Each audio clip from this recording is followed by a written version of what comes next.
سورة البینه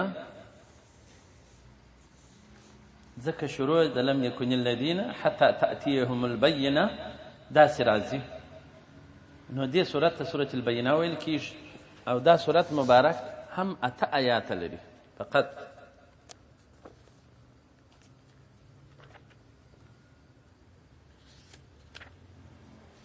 اته آیات دي او 4 کلمې لري. 399 حرفه په دې سورت مبارک کې موجود دي. په فضیلت کې د دې سورت مبارک راځي فضل رضی الله تعالی عنہ وایي ما د نبی علیه السلام مبارک څخه اورېدلي دي چې ان الله یستمع قراءة لم یکن الذین کفروا. الله جل وعلا بلا کیف اورېدل کوي چې یو مسلمان لم یکن الذین کفروا سورت مبارک وایي، او بیا ورته فرمایي ابشر عبدي وعزتي وجلالي، ته زیری قبول که او زما بنده، زما د قسم په عزت و جلالیت سره کوي. لامکنن لك في الجنه حتى ترضى، زه به تا ته ځای درکوم په جنت کې تر څو چې ته راضي سي. او نبی علیه السلام مبارک بخاري و مسلم دا حدیثونه را نقل کړي دي، او مخکې حدیث ابو نعیم را نقل کړی و، اسماعیل ابي حکیم المزني را نقل کړی و، او دا اوس حدیث بیا بخاري و مسلم را نقل کړی دی. نبی کریم صلی الله علیه وسلم ابی ابن کعب رضی الله تعالی عنہ ته وایي چې یو صحابي مبارک دی، ښه اواز یې درلود، ښه قرأت یې کاوه. وان الله امرني ان اقرأ عليك، خدای پاک ماته امر کړی دی چې زه پر تا باندې ووایم لم یکن الذین کفروا سورت مبارک.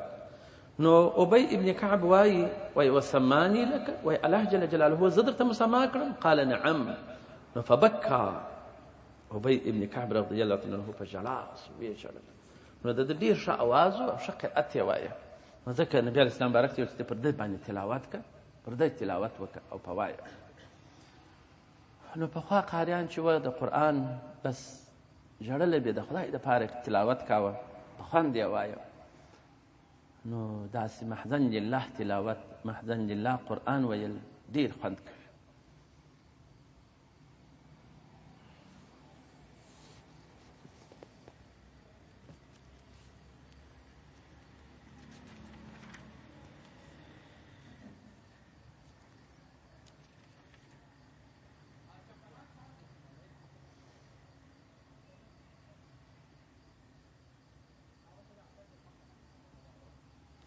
او داسې هم راغلی دي چې دغه اهل کتاب او دغه خلک چې دي او نور خلک چې ابن ادم لره وایي د خدای پاک څخه سوال وکړي چې یوه شلف روپۍ راکړه، مال راکړه، خدای پاک یې ورکړي، د دوهمې غوښتنه هم کوي، او که دوهمه پسې ورکړي د درېیمې غوښتنه هم کوي. ولا یملأ جوف ابن ادم، نه ډکوي نس د زوی د ادم الا تراب، مګر خاوره به یې ورډکوي. ويتوب الله على من تاب، الله جل جلاله قبول توبې کوي پر هغه چا چې د توبه کښلي.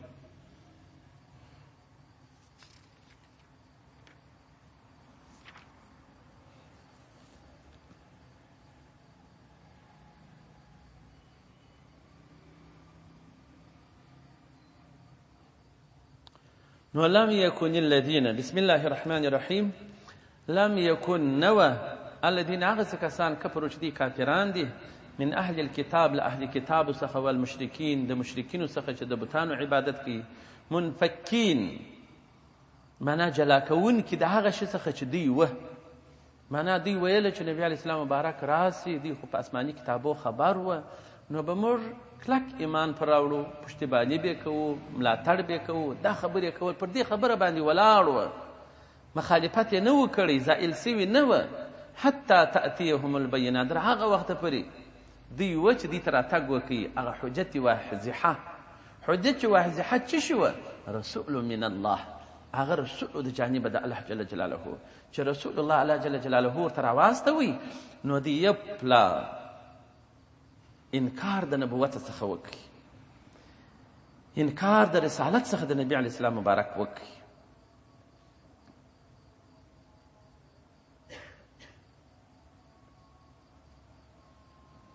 او قرآن عظیم ورته راغلی.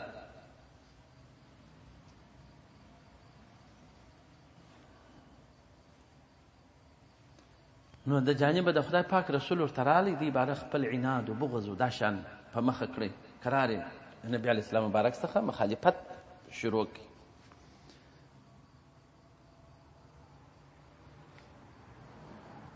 الا من بعد وما تفرق الذين، تفرق نه دی کړي، رسول من الله یتلو چې هغه تلاوتوي د رسول د الله جل جلاله صحفا صحیفې مطهرة پاکې صحیفې د قرآن عظیم، پاکې د باطلو څخه دا ورته تلاوتوي. فیها کتب قیمه، په دې کې کتابونه دي، احکام مکتوبه دي، قیمة مستقیم ډیر سیده، چې هغه قرآن عظیم دی. او ما تفرق الذين اوتوا الكتاب، تفرق نه دی کړي الذين هغه څه کسانو اوتو چې ورکړل سوي دي الکتاب و کتاب، الا من بعد ما جاءتهم البینه، مګر چې دوی تفرق کړی دی من بعد وروسته ما در هغه جاء چې راته کړی هم دوی ته البینه ښکاره معجزې چې قرآن دی نبي علیه السلام مبارک دی. او ما امروا دی نه دی امر سوي په خپلو کتابو کې الا خو دی امر سوي لیعبدوا الله، چې دوی به عبادت یې الله جل جلاله کوي، که تورات دی که انجیل دی که نور اسماني کتابونه دي، په ټولو کې امر داو چې دوی به عبادت نه کوي مګر عبادت به د یوه الله جل وعلا کوي.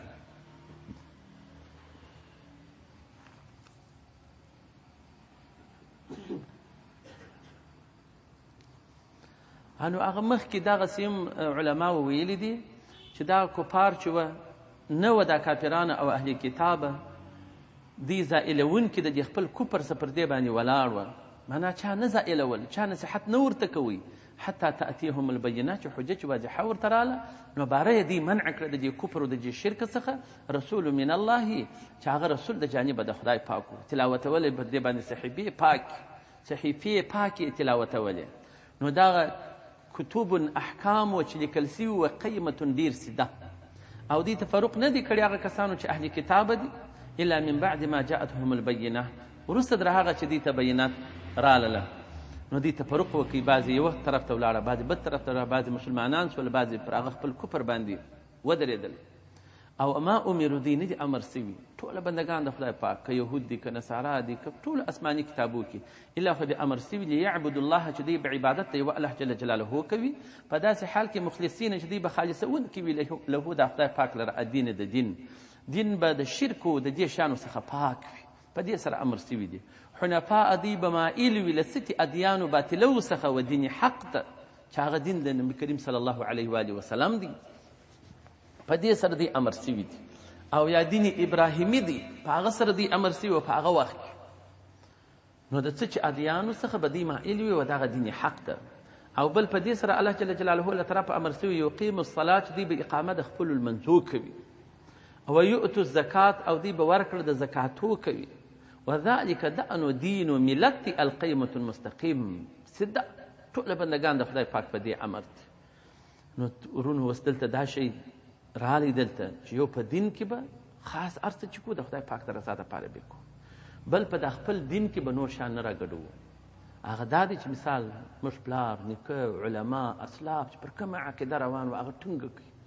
نوي عقیدو ته نه داخلیږي، لکه نن عصر کې چې دا نوي خلک په نوي ډلو ننوځي، نوي عقایدو باندې داخلیږي، نو هغه شرعن یې کار خرابېږي، حنیف نسي جوړېدلی. حنفا د څه چې ادیانو باطلو څخه به مایل و دین حق ته، چې څه مو کول چې پلار و نیکه مو کول هغه ښه چې سیر مه ایله کوئ، دا په رنګارنګ رنګو باندې چې خلک لړلي چې هغه یې سبب دغه دی چې دوی خپل قرآن ته نه ګوري چې خدای پاک حنفا ویلي چې تاسو حنفا واوسېږئ، مه په ډلو ننوځئ، مه په ایله ادیانو ننوځئ، مه ایله بدو عقایدو باندې مه ننوځئ، دغه ګرده شیانو سړی به حنیف وي. دا یو. نو دا دوه شیان ډېر ضروري شوله چې یو هر څه چې په د خپل دین کې کوو دپاره د خدای پاک به کوو، شرک و دا شیان به نه کوو، ریا و دا شیان. دوهم شی دا دی چې په خپل دین کې به کلک دریږو، سیده به ځو، کجروي به نه کوو، په یو په بل په ډلو به نه ننوځو. زموږ ستاسې اصلي دین دی، 1400 کاله کېږي چې دا موږ ته راغلی دی، پر دغه مسلک باندې موږ روان یو، د دغه څخه مه اورئ، د دغه څخه بلې خوا ته تګ مه کوئ. او بل اقامه د لمانځه منځونه به کوو، یعنی په موږ کې داسې خلک دي پلار یې وایي زه سهار راکښېنوم نه راکښېني، او پر دا بیریږم که زه اوبه پکښتې کړم ښکنځل راته کوي، نو ته نه شرمېږې چې پلار ته ښکنځل ستا په تا ته په لمانځه ته دې راکښېنوي، د دوژخ د اوره دې خلاصوي، د خدای پاک امر در باندې تطبیق کوي، او ته دوغونه غرور کوې، تکبر کوې، پروت یې لوی بدن دې نیولی په مازدیګر د شپه دې ارمان نه وختي اوس د لمانځه پر وخت هم ته خوب ارمان کاږي دا خو شیطان دې په غوږو کې بولي ور وکړي وایي بیده شه شپه اوږده ده بیده شه شپه اوږده ده دا یو اړخ مې لا وسع سوی نه دی دا به م وسع کړم شپې لنډې سوي دي ولاکه بیا د چا خوب سر سوی دی یا وسع سوی دی والا خو د هغه ځغستا وي دي په ځغستا بېدېږو په ځغستا را کښېنو دلته خوب نه سر کېږي تر 10 بجو بیده یم چې ولاکه خوب سر شي نو خپل لمانځه ته پر وخت را کښېنئ د خدای پاک امر دی ویقیم الصلات اقامه د خپل منځو په خپلو اوقاتو کې به کوي دا ځوانه طبقه بیخي بس نو کوي داسې لټي کوي خپل وخت را کښېنئ دا مه کوو هر یو چې یې خپل ځان ته وګوره سهار چې ته بیده څوک پر چا باندې پلار غږ کوي او هغه مخالفت کوي پر چا باندې مور غږ کوي هغه مخالفت کوي دا چا مه کوو اقامه د خپلو لمنځو کوي دا د خدای پاک امر دی خدای پاک داسې راضي کېږي ویؤتو زکات په ادا کوي په دې امر دی چې ما دې درلودې زکات پې ورکوې وذلک دین القیم دغه دین قیم دی نو ان په تحقیق سره الذین هغسې کسان کفرو چې دوی کافران دي من اهل الکتاب د اهل کتابو څخه والمشرکین د مشرکینو څخه فی نار جهنم دی به په اور کې د جهنم وي خالدین فیها دی به د همیش دپاره داخلي په دې اور کې اولئک دغه کسان هم دی شر البریه دا شر د دغه مخلوقاتو دي نو ان په تحقیق سره الذین هغسې کسان آمنو چې دوی مؤمنان دي وعملوا الصالحات او عمل د نیکویي کوي ښه لمنځونه کوي وظیفې کوي اولئک هم دوی چې دي خیر البریه خیر د مخلوقاتو دي جزاؤهم عند ربهم جزا و مزدوري د دوی په نیز د رب جل جلاله ده چې په لنډو شپو کې راکښېنې دا خو اسانه کار نه دی خپل خدای په جزا غواړو احسان یې پر مور پلار ولې اچو احسان یې پر ورور ولې اچو احسان یې پر بل چا ولې اچو خپل ځان ته ګټه کوي او مور پلار په عذاب یې نو جزاؤهم عند ربهم جزا د دوی به په نیز د رب جل جلاله وي هغه څه چې د جنات عدن جنتونه د اقامې دي چې راوتل به بیا نه وي د دې نعمتو څخه تجري بهیږي به من تحت لاندې د معنیانو در درخ الانهار ولې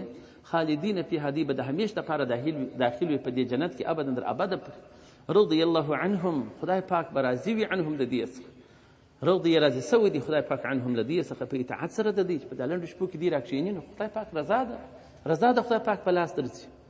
ورضوا عنه او دوی به د خپله خدای بیا راضي وي چا ثوابونه نعمتونه ورکړي